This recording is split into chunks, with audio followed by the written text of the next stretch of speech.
मयूर र कछुवाको कथा। एउटा पोखरीको किनारमा मयूर र कछुवा बस्थे। दुवै निकै असल साथी थिए।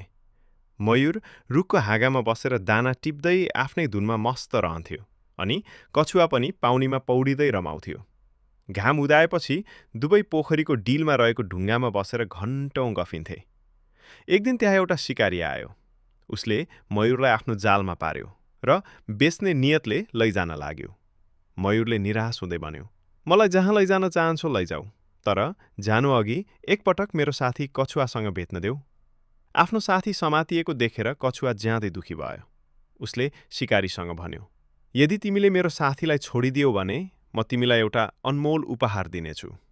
शिकारी राजी भयो। कछुवा पानीमा डुब्यो र केही बेरमै मुखमा एउटा चम्किलो हिरा लिएर बाहिर आयो। हिरा पाएपछि शिकारीले मयूरलाई मुक्त गरिदियो। कछुवाले मयूरलाई फुकाउँदै भन्यो, चाँडो यहाँबाट कतै टाढा उडेर जाऊ। मयूरले साथीको कुरा मान्यो र उडेर गयो। तर बाटोमा शिकारीको मनमा लोभ पस्यो। उसले सोच्यो, एउटा मात्र हिरा किन?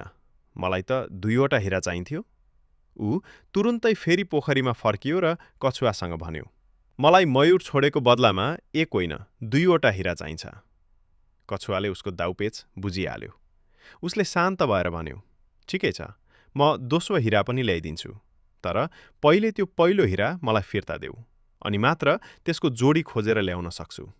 लोभले अन्धो भएको शिकारीले हिरा फिर्ता गरिदियो। कछुवा त्यो हिरा लिएर पानीको गहिराईमा बेपत्ता भएर फेरि कहिल्यै फर्किएन। उता शिकारी भने हात मल्दै अवाक भएर बसिरह्यो। यो कथाबाट 2वटा ठूला शिक्षा मिल्छन्।